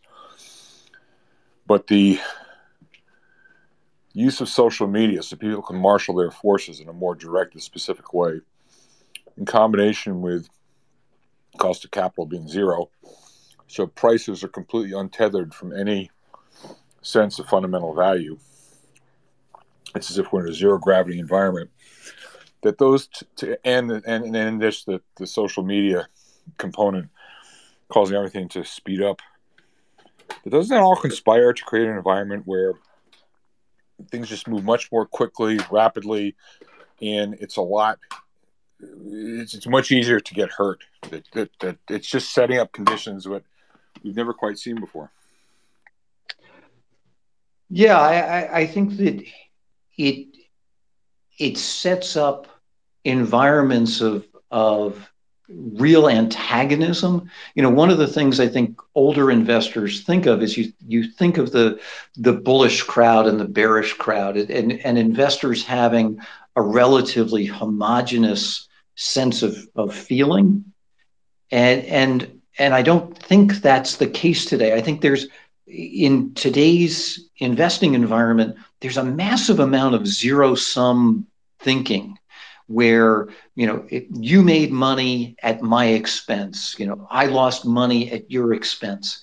And I think that I'm not sure I've ever witnessed an investment environment where there's such antagonism between who was on what side of the trade. 100%. Hey, Peter, we're going to go to Jackson in 1 second, but just a follow-up question. Do you think if we could go on the Wayback Machine, if we could be in Amsterdam in the time of the Tulip Mania, or the South Sea Bubble, and to remind people, back in the day when voyages were being financed to go to the New World, and Peter, you'll correct me, many times they would assemble a consortium to fund these voyages, and the investors or the shareholders would get some of the spoils on the return of the vessel. And I remember, I think it was like maybe it wasn't the first blank check companies, but it's again in that great book that Alan Levinson mentioned, Extraordinary Illusion, the Madness of Crowds. And I remember there was one of the voyages where I think it was so secret that they didn't tell anybody where they were going, and that just had the effect of making the deal even hotter. And so you think for those of you that think these crazy blank check companies are something new, invented in the 21st century, I got news for you. There ain't nothing new under the sun. But my question to you, Peter, is do you think, going the Wayback Machine, based on what you've read, if we were to go talk to those investors in the South Sea bubble, or people who bought Dutch tulip bulbs, or John Law, the Mississippi Land Rush, do you think we'd find very similar behaviors and attitudes? Obviously, they didn't have Twitter and didn't have the internet, and information moved much more slowly. But do you think it's pretty much the same basic problem? It's just been amped up with the advent of technology, and therefore it's, we're seeing it on steroids, or do you think it would be different? I think it would be different in one respect. This post-2009 crisis has its genesis in people being pissed. And I think that plays into a lot of the disruptive technology we've seen and the sort of stick it to the man mindset that has preceded a lot of this, as well as the willing culpability that the crowd plays in this. If there's an environment that feels more familiar to me historically, it's the 1830s, which was the era of Barnum. There's a underlying bitterness to this that the reading that I've done on things like the tulip bulb mania, I didn't sense that. That to me, I sense madness, but I didn't sense there's an edge below the veneer on this one. Interesting. One question before we go to Jackson. One question I forgot to ask you about. We're all familiar with the Dunning-Kruger effect. At least most of us are. So can you just explain to people what the Dunning-Kruger effect is, and in particular how it's very dangerous for these new investors who have only known this market and therefore are really setting up for a huge fall because of a sort of false sense of confidence that they've gained from their early success? Yeah, I mean,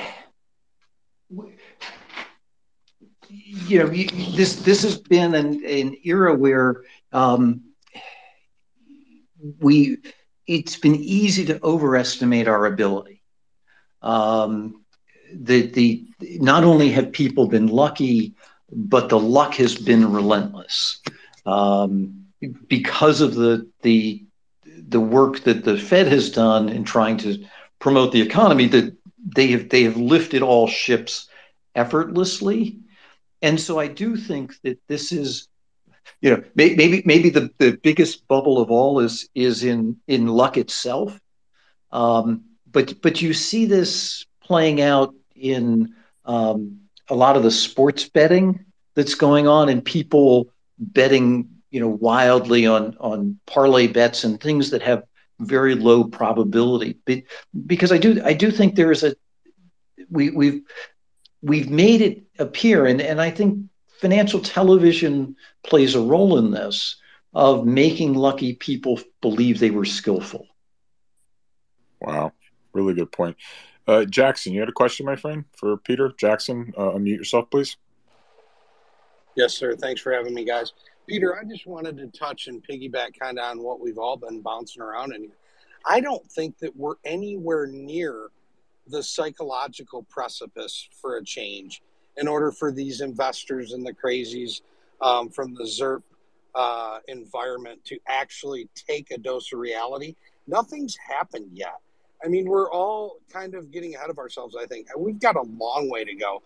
Earnings are just starting to show weakness. I think it's going to get a lot worse. Nothing's translating, as everyone in here has heard me go over and over and over again. Do you think we're anywhere near a psychological precipice where things actually change? Left on their own, no. I don't disagree with you. I think that, there's still no, it's going to take an awful lot of convincing to move this crowd. Having said that, I've and watched what took place with COVID. We can go from being complacent to being panicked without a material event triggering the difference. And so I think that the question comes down to, what is something that could trip the impression that stocks have value, that the markets have value, and I think that given the backdrop politically, socially, and the like, I think people need to think more broadly than corporate earnings and the Fed. There's a lot of moving pieces geopolitically and certainly socially and politically here in the U.S. that could be precipitating events that bring the markets into them. Thanks, Peter. Peter, you've been really generous with your time. We're probably going to go on for a while, but don't feel you have to stay here. I mean, there are plenty more questions for you. So, I mean, you've been extremely generous. I didn't even expect, I thought maybe stay for an hour, hour and a half, or an hour and 40 minutes. So do not feel obligated to stay. We'd love for you to stay, but please, you've done more than your fair share. So can I leave people on a more optimistic note? Please. So 2 points of optimism. One is to tie back to Carol's thought. Nothing boosts your confidence more than volunteering. It gives you an ability to demonstrate that you have certainty and control in something. And so on a day that you are feeling anxious and concerned about, you don't feel confident, go do something nice for somebody else, because volunteering will demonstrate that. The other thing that I would say is, if you are at all entrepreneurial in this environment, because certainty and control are in such short supply, we are incredibly grateful to those who can provide it when we have a problem. And I think that there may be no better time than this environment to look around and say, where do people have problems? And how do I create a business enterprise to address them? Because, as I said, we are in just with so little control and little certainty that we feel, we're very interested in finding people who will solve these problems for us.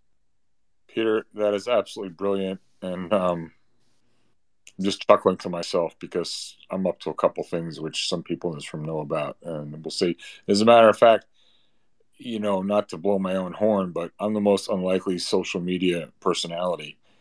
This room just started sort of as a joke. I only discovered Twitter Spaces last fall. I didn't like what I was hearing, so I decided I'd try my own space. And it's not because I'm smart. Maybe I'm not, but it's because I got a lot of experience and I know a lot of people. We've managed to put these rooms together, and it's become quite a sensation, only because we've got such incredible speakers such as yourself. I'm not just trying to blow smoke up your backside, but we truly have, the best speakers, the best content, I think probably the best moderation, if I may say so myself, and the smartest audience. Because people, they're hungry for the truth. They're being tired of being fed all the nonsense from the street and whatnot. And so this room, I can't thank you enough for coming here. I echo what Three Aces said a while ago. This has probably been the best room, or certainly one of the best rooms we've ever had, because of the content, man. I've learned so much today. I fully expect this will be here by tens of thousands of people when it's all said and done. So I can't thank you enough. This has been awesome. I hope you'll consider coming back. We've all learned a lot. I hope it's been enjoyable for you. And thank you for supporting the cause. So, Peter, dismissed. And we're going to carry on here. But Reese, I appreciate it, George. Thank you very much. Yeah, thank you, Peter. And take care. Yep. Good night. We're going to keep going, but Peter has done more than his fair share. So let's go. I'm sorry we couldn't go longer, but Peter was, I mean, my God, he's given us an hour and 45 minutes of his time. Let's move ahead. We got a few more questions. I think I'm probably going to wrap this up at 6 p.m. Eastern, trying to limit these rooms a little bit. Let's go to Kevin, and then after Kevin, we're going to go to Audrey. Kevin, welcome to the stage. Please unmute yourself. Hi, George. Thanks for having me again. It's more a comment than a question. Unfortunately, I missed Peter. I came late today, but I did sense a bit of a tone in the room, and the tone being that for those of us that like to look at fundamentals and think about what the hell's going on, a few thoughts on that. I mean, I do believe we're still in a bear market here, and I will keep that as my position until a new high is put into it. And of course, those of us that have been around for a long time will know that, again, face ripping rallies are something that we face. But my comment is really this. As a lot of us have talked about, I think the flows are a big issue here. And I know Shrub points this out frequently. My thinking here is along the lines of what Michael Green had to say some time ago, where we talked about the passive money, the fact that people are still employed, there's still money going into their 401ks, they're still going into pension funds. And what I'd like, I guess if I were to form this into a question, I'd be curious to hear from those that do manage passive money, in particular those that are measured to benchmarks, a relative return mandate versus an absolute return mandate. My career was always around an absolute mandate, and I can say that and you having done both relative, I assume, and absolute mandates yourself, I think to myself sometimes, I think as a passive manager, I find a lot of these guys, whether they're actual, shall we say, complete benchmarkers or closet benchmarkers, I guess where I'm going with this is, people don't sit on cash. And I think the cash is still coming into the market as we've seen with the flows. And I think at the end of the day, I think we all know where this thing's going. I think that just a lot of us that think about the fundamentals don't appreciate that it's going to take us longer to get to where it is that we're going. And we ultimately, I think those of us that have been around a long time and have seen a lot of things know exactly where we're going, and that's down. So I guess, again, if I were to formulate it into a question, my question would be to those that do manage passive money, am I wrong? So I'll leave it at that. No, yeah, I know. Kevin, thanks for that. And if you heard my comments earlier, the dream lives on. 40-year bull market doesn't end just go out with a bang. It's going to take a while to kill this thing. Michael Green, good friend. Hey, George, hang on. Garbaz, look down by the speaker. I sent you an invite like 3 times. Just push the button and you can come in. Sorry. All right, okay. Hold the 3. So it's going to take a while for this market to die because, as Michael Green, a good friend, points out, because of the passive bid. I actually think what would probably be the most frustrating, if you said to me, I think it was Walter Deemer who said, the market's going to do whatever it can to frustrate and confound the largest number of people. Probably the most Machiavellian thing the market could do is just chop and flop, up, down, up, down, up, down. Maybe just a seesaw grinding the downward trend. And just when it looks like the bottom's going to fall out, as it did a few days ago, it rallied. And now it rises back up, and I was like, oh, so you're saying there's a chance, and up and down and up and down. And so thanks for that. Let's move on. I want to do, and Jeff will get to you, but there's a few people ahead of you. I want to do Connor, followed by Audrey, followed by Cold Pizza. So Connor, please unmute yourself. Welcome to the stage. I know Connor disappeared. So let's go to Audrey. Audrey, please unmute yourself. Audrey? Hi. Hi, George. I want to thank you last night for the great show with Michael Belkin. And Three Aces, thank you for last night, too. I stayed up really late, fell asleep listening to you. That was a really good one. So I had a question for Peter, but thankfully Shrub actually answered it. But I wanted to make a comment, and then I had another little question. So the first thing I wanted to say to the gentleman in the room who said that the Fed has our back, I have to very much disagree. My dad committed suicide during the dot-com crash. So the pain that people are going to feel is going to be unreal in the coming months or however long it takes before this crash actually happens. But I was going to ask Peter, this was my question for Peter, is like, because we're going through what seems to be like a mass psychosis in the markets, but also in like the politics and in everyday life, I wanted to see what we could do to break that up. So like a mass psychosis example would be like you talked about, like the Dutch tulips or like the witch hunts. Like what breaks those sort of things up? Audrey, let me interrupt. I think what Peter was saying, and Three Aces, correct me if I'm wrong. I mean, these guys are going to go down with the ship. It's going to take like a complete schmeising. These guys are just not going to give it up. It's like what you're saying is very sensible, Audrey. You want to have an intervention. I just don't think I don't think it's possible. I mean, I and anyone else who's been in an AMC Apes room would tell you flat out, these people are beyond help. I mean, Three Aces, do you want to say something about this? Yeah, I mean, hi, Audrey. Thank you for the kind words as well. Hi, and I'm sorry to hear about your father. Oh, it's fine. Yeah. It's just I feel for the people that are going to get hurt so bad in the future here. So yeah, no, I got it. I was one of them in 2000. Ask Garbaz. He was sitting there front row. Yeah. So it's a con, right? Confidence is a con. That's all it is. It's a con job. Okay, right. And the opposite of confidence is humility, which is why that night on the Spaces with Tommy, George, I was saying this is exactly what Peter's talking about, right? Because so underlying the con in this case, the four horsemen are all frauds, right? Bitcoin, MicroStrategies, Cathie Wood, Tesla, right? Those have been the huge abstractions of this cycle.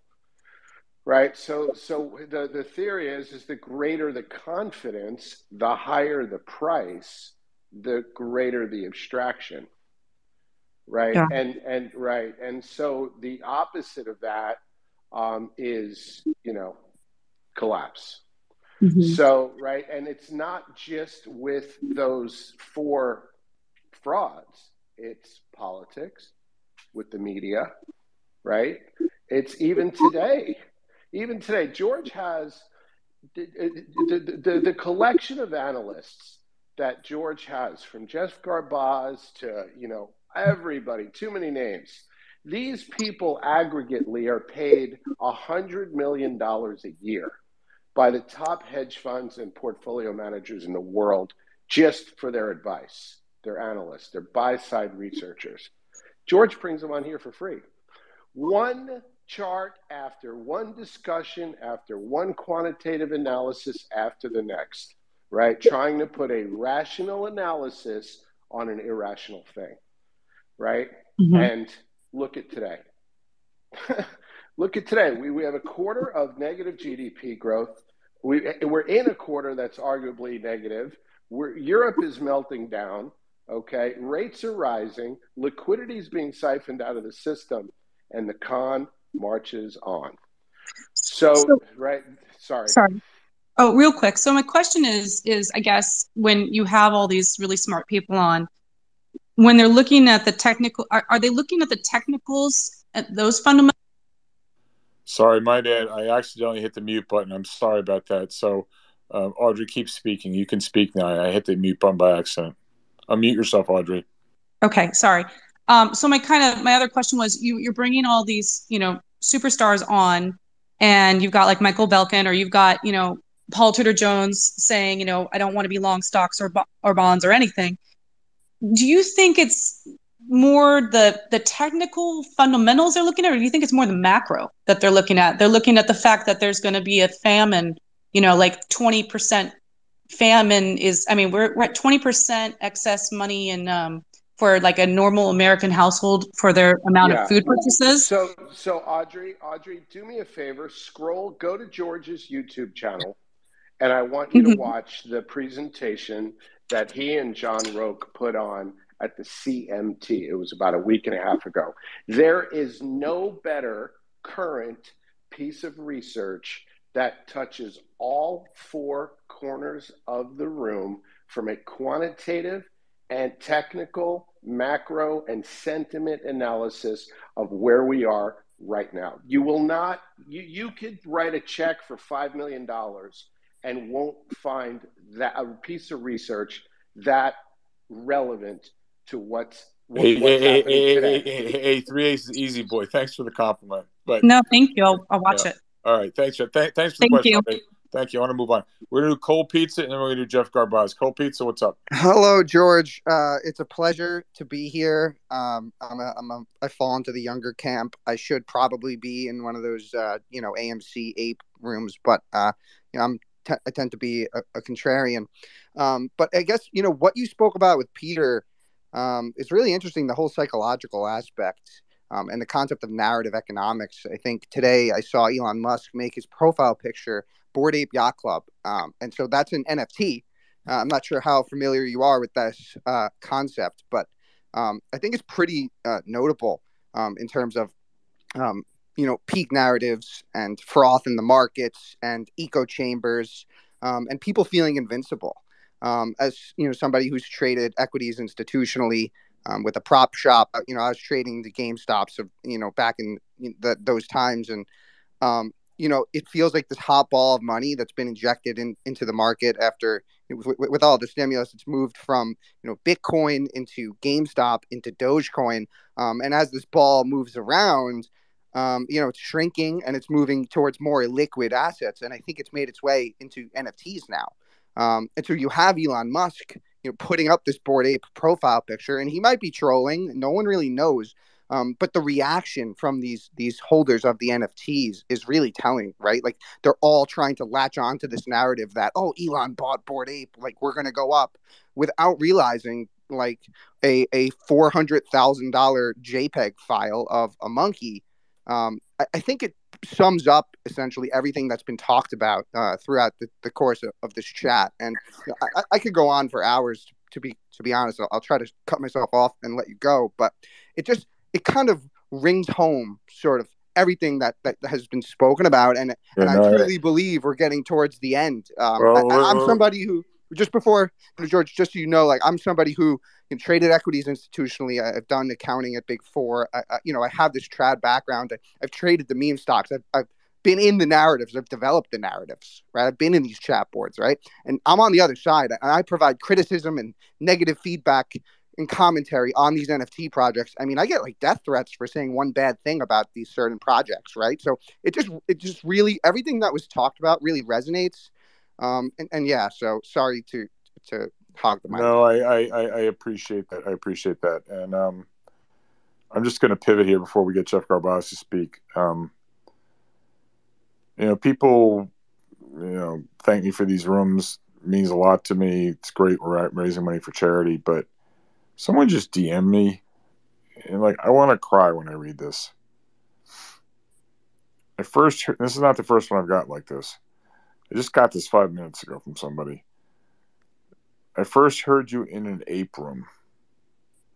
I was having the cult feeling. So glad I caught you in that room. It was a wake-up call. That must have been the room I got destroyed in. At least it helped somebody. My attitudes toward investing have changed. I'm a very small investor, but so glad to have the insight that you all provide. Ignore narratives and follow the trends. 3 Aces and I both got this DM from somebody. I mean, that's why we do these spaces. To help people. I believe all people are good, and they want the truth, and we're just trying to help them find the truth. As not seen on CNBC. And I will name names, because someone has to call out the bullshit. So yesterday, Jim Cramer said home builders can't go up until the Fed stops raising rates. Go look at home builders today. Up 3.5%. Are you kidding me? I mean, but last thing, and then I'll drop it. Okay. So Raoul Paul, I sent you a DM, George. Yeah. Raoul Paul, I sent. He bull posted ARK at 110 in the fall, now he's talking about recession and inflation and all that fun stuff. Guess what his profile picture is? Is a Bored Ape Yacht Club as well. He's shilling the same NFT thing. You know what? It's just stop right there. Copates, you and I got to talk. What I can't stand about that type of showboating, and I will call him out. It's a guy like that. He's just trying to run a business. Look, he's an older white male like myself. He's just trying to stay relevant with people. So he relentlessly went in shilling all the crypto garbage a year or two ago. I mean, I really, it's like they say, if there's nothing good to say, don't say it. So I'm just not going to say anything. And his buddy All-Star Charts yesterday. I saw you going back. His buddy All-Star Charts. He posted. No, listen, hold on. You have to understand. I'm way too young to even have these realizations. It's sad that it's gotten to this point, but I should be out there screaming that Bored Apes up only. But regardless, so yes, this JC All-Star Charts guy, he posted on November 3rd, 2021, we're not bullish enough crypto. Bitcoin was at 69,000. He smashed the breakout. And now he's saying that he's buying ARK when it's down 50%. I mean, it's the same trade. I know. I mean, the other horrible thing about social media, there's no memory of what everybody said. They just throw shit against the wall. No one holds them accountable, and then they move on. And I've had people take shots at me like, who are you, the referee? No, I just, have a memory, and people need to be held accountable. So, I know that's an inconvenient truth for some people, but it is what it is. Hey, Cold Pizza, come back anytime. Really love your comments. All right, we're going to do a few more, and then we're going to call it a night. Jeff Garbaz, how are you, my friend? What's going on, Jeff? Jeff, please unmute yourself. There, I'm unmuted. How are you? Good, man. What's up? Let's see. A couple things. I thought one thing that was kind of interesting, Dave's conversation with the woman about asking, how do you do this? Even though, as you know, I'm very technically driven, I also do a ton of macro work on my own and also fundamental work, and then reading on top of it. And if you do all those things, I learned this a long time ago from a really good portfolio manager who ran equities at Texas Teachers. And he's like, if you do all that stuff, you're going to be in good shape. So it really is a matter of doing all those things to get you positioned so you can see certain things. That I think is a really key point. So, and anyone can do it. You just have to think, how do I as an individual be able to pull all those things together to then have a good perspective on markets. And one thing that I find really interesting is, George, I sent you, you're probably like, what the hell is he doing? I sent you my DraftKings picks the other night. Yeah, Jeff, what the hell are you doing? Exactly. Go on. So the reason I did that was I just wanted to show you something. I ended up winning like $25. Not the point, but the point is I'm considered to be a highly experienced player in that from my results over time. And what's so interesting is if you dig, you have to really dig to find this in DraftKings. This table shows the percentage of all DraftKings daily fantasy winners to be highly experienced players in the last year. A highly experienced player has either done more than 1,000 fantasy contacts or won more than 3 fantasy contests with winnings valued at $1,000 each or more. Okay. Highly experienced players take home 76% of the winnings. All other players take home 24%. And you know what? It's the same statistic in the stock market to a large degree. I think you would probably agree with that, George, correct? 100%. So it's really having the experience. And I'm a big believer in, I know George is too, and I know other people on this are, in the Malcolm Gladwell. You got to put the hours in, 10,000 hours to become an expert in something. As I've said to my kid, who's a swimmer, I'm like, dude, you're right around like 6,000 hours. You got another 4,000 to go. So don't get pumped up about where you are. Enjoy it, love it, but you got another 4,000 really, probably the harder hours than what you've done so far. And just don't try and jump in the ocean and try and do every single thing. Take it bit by bit. Learn from your experiences, grow in that, and kind of add to it. And it's kind of funny, like when I came on when Peter was finishing up, and I think I've mentioned this once before. The book, The Hot Hand. People get hot. I mean, George, you know this. Probably the industry where it's the most common is the hedge fund industry. People get hot for a period of time, and then it fades and goes away. Like Kathy Wood had her hot period when she was, could do no wrong, and then that came to an end. Just like Garrett von Wagoner and all the other crews you've named in different periods of time, and the streaks happen, but they happen for reasons. And this book went through mathematically and looked at it. I posted it before, but I think it's really worth paying attention to and understand. Jeff, let me interrupt you. What's the name of the book again for everyone? It's called the Hot Hand. Okay, that's great. Okay, and the author is Ben Cohen. So it's definitely worth the read and taking a look at it. And what's so interesting about it, just one quick comment, basketball analogy. Seth Curry had a game against the Knicks, and in that game, it changed his whole entire career because 33 of his 54 points in that game were 3-pointers.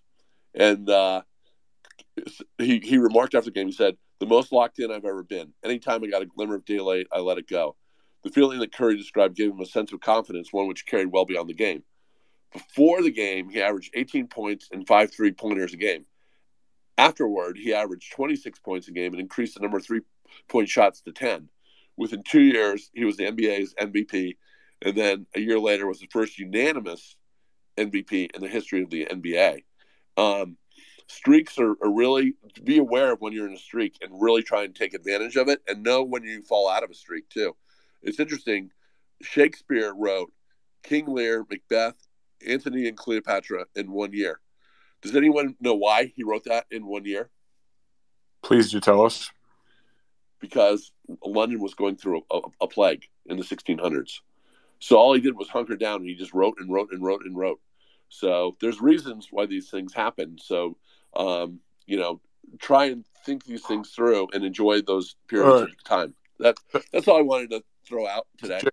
Jeff, really, really appreciate. Great insight. Thanks so much. And by the way, I don't know if we're going to catch the Game 5 in Boston next Friday. Wednesday. I got to call you about that. But your Bucks looked pretty sick last night, my friend.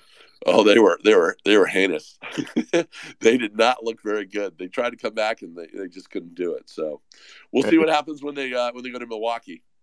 Thanks for that, Jeff. All right, we've got 4 speakers left, and then I'm going to close the room. I want to go quickly to Shrub, and then Jake. Shrub, you got a comment?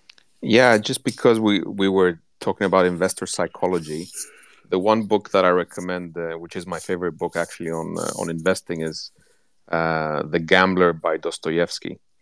And it really captures the spirit of the current market as well.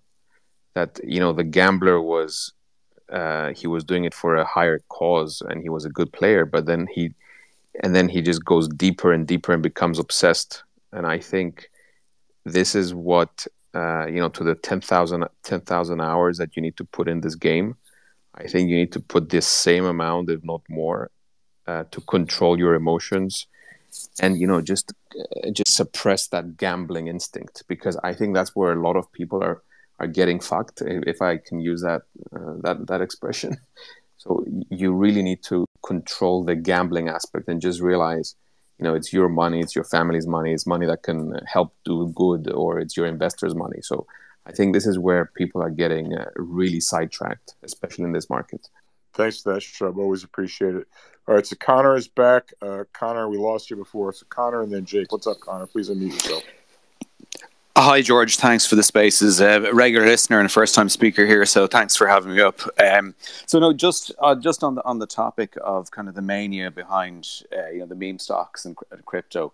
I mean, a thought I had on how this is being perpetuated is really, I just wonder, is this a kind of a response to kind of disillusionment among kind of retail traders or day traders, or call it non-professionals? So, if you look at kind of what's happened with the rise of private equity over the last number of years, over the last decade, pretty much, where it's it's evolved from LBOs to buying up all kinds of real estate and housing, and they don't buy apartment blocks anymore. They buy whole communities. And I kind of think that some of this, it's a bit like this Occupy Wall Street mindset, but, you know, in a retail kind of traders, you know, in a retail trading kind of vehicle or phenomenon where, you know, this is their way, this is a kind of a retail trader's way of kind of fighting back, or, you know, getting into the game themselves, just because, you know, I suppose, you know, they've been priced out of everything, of owning houses. I mean, I'm from Ireland. I live, you know, here in Dublin, and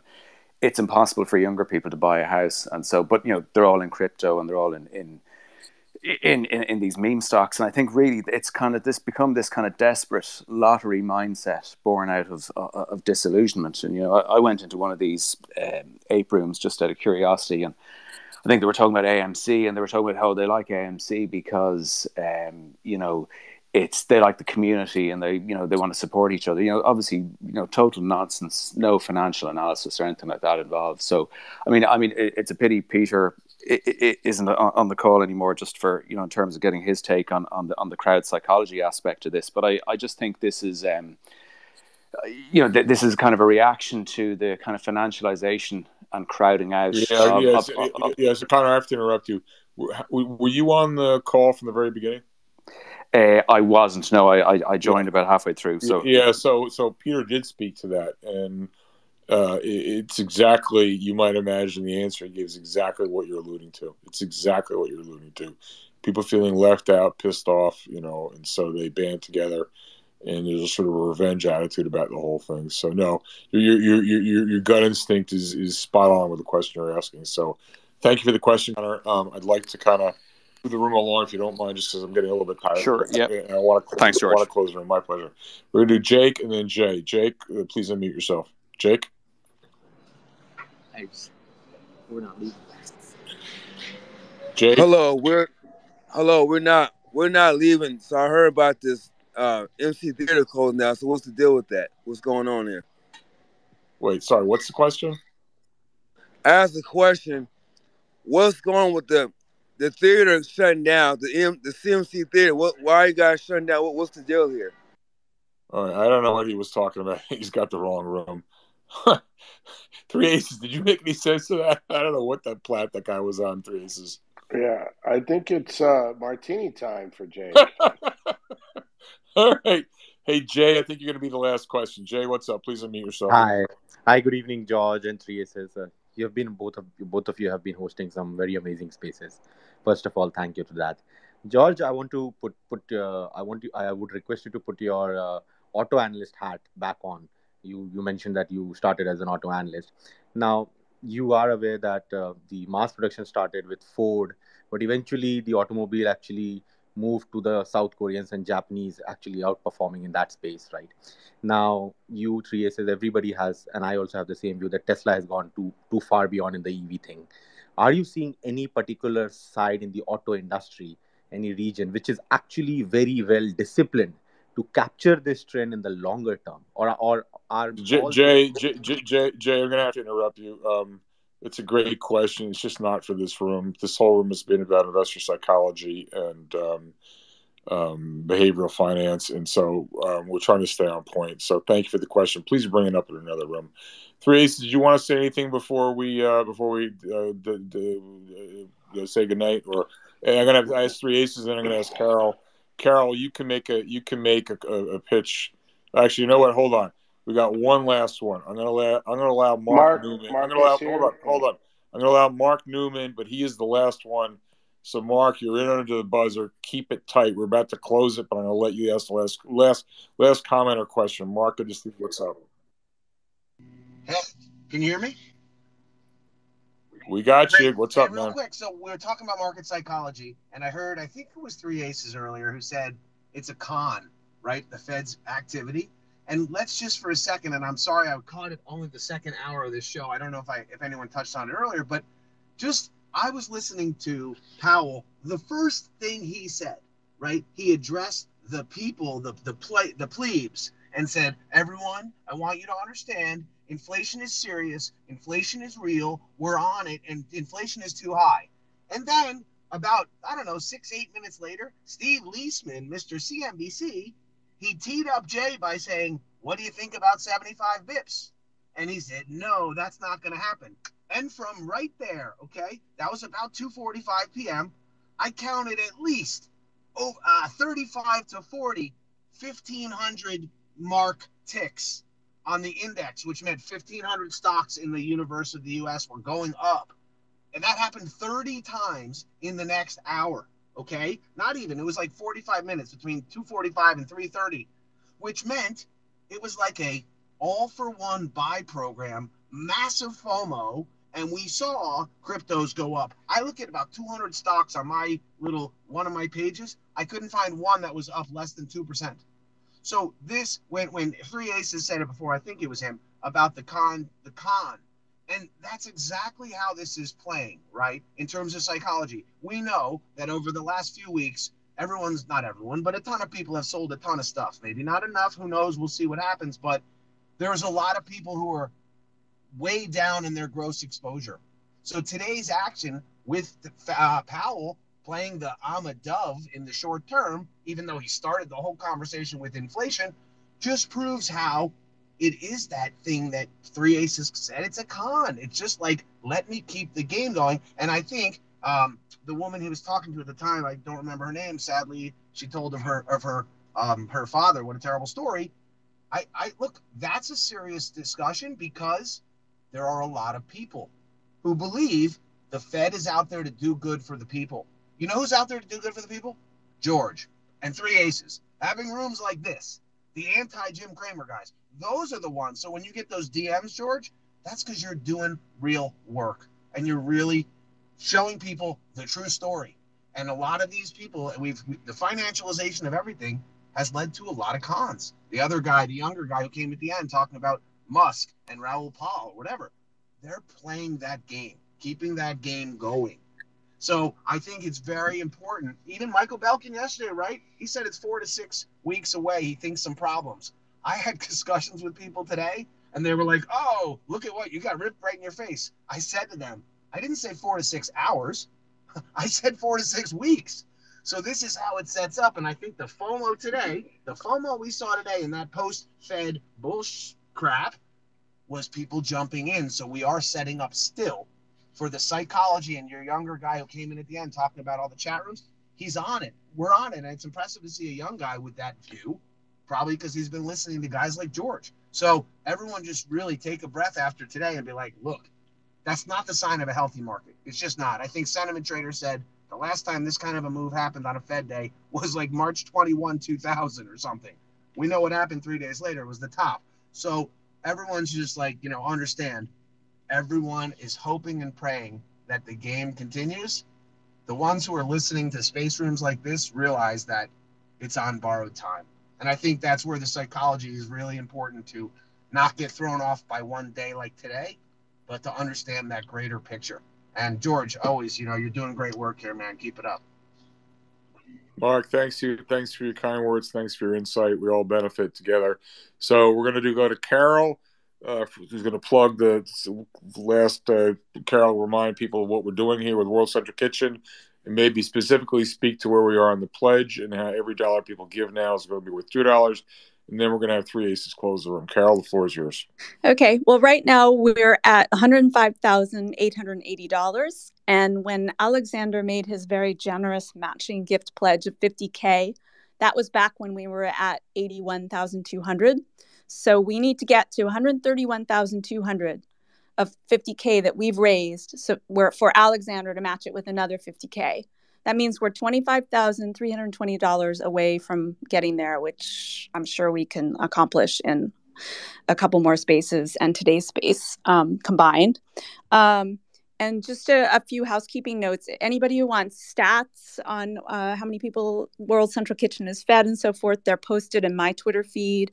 George and I both have links to his special fundraising link, which allows us to keep a running tally of how much we've raised as a group. And anybody who has questions about matching employer gifts, which some of you have very kindly arranged for, or gifts from donor advised funds or tax deductibility, just DM me. and I'll be of help in terms of explaining what options there are in those areas as well. They said, thanks for that, Carol. Carol, one key point that you raised, I hadn't thought of until you brought it up the other day, and that's sense of community. Have you been able to get for World Central Kitchens just a ballpark number? How many people have contributed? Do you have any idea? I have not done that yet. I will go through that and manually count how many people are on your page. I know we're missing a few, so bear with the World Central Kitchen, who's going to help me get more hard facts. It just they're inundated with questions. But is it, I'm going to just guess it's got to be at least 200 or 300 people given so far. Would you? Yeah, I would say it's in the hundreds. Yes. Yeah. So thank you to everybody. Everyone gives according to their means. If you're a student and give $10, that's great. If you're well-heeled and you're managing millions or tens of millions, Alexander gave 50,000 the other day. So everyone gives according to their means. It's not a question of who gives the most. It's who gives the most according to their means. And with that, Three Aces, anything else you want to say? Otherwise, I just wanted to say one thing. I mean, we're talking about the kitchen and stuff, but guys, my dad was a cab driver, and in my house, there were plenty of times there was just no food. Okay, but I would live in New York City and so on. The people that we're talking about here, this is not a political thing. Zero, nothing. There are millions of people who have basically been forced out of their homes with their children and have lost their husbands to war, who are now refugees. And you have an organization sitting right smack in the middle of the war zone, feeding these people who lost 100% of everything. They don't even have money for food. Okay? So just while you're sitting here thinking and counting your P&Ls and your Hawaii vacations and what yacht you're going to cruise around on the Caribbean, just think, a few bucks, to go help some folks who have lost everything to no fault of their own. To politics. It's just politics. It's man-made. So that's really what we're talking about here. But back to Mark's thing, just to finish up, because Peter Atwater, in my opinion, is not only just the absolute. He's the only one, George, that you have on that is 100% right about all of it. Everybody else is right and wrong, including you, me, Garbaz, all of us. We're out there, doing the best we can. But if you think about it and you take a step back, Mark, and thank you for the kind words, the con is the price, right? So, the con in politics is the media, right? You have politicians in North America, okay, who have approval ratings, those of a garden snail, okay, who continue to get on TV and lie, cheat, and steal. And it's supported by the media. The media just, it's the media, right? So I don't want to get into that. But in any event, George, thank you very much. And I just wanted to say thank you. Thank you, Three Aces. Thank you, Carol. Thank you, Mark. Thank you, Jeff. Thank you, Peter. He's not here anymore. It's been a great room. We're going to keep bringing you the best of the best. Again, we have the best speakers, the best content, the best moderation, and the smartest audience. And we're doing more for charity than anybody else on Twitter. So there. With that, everyone, good night. See you again soon. Take care. Bye-bye.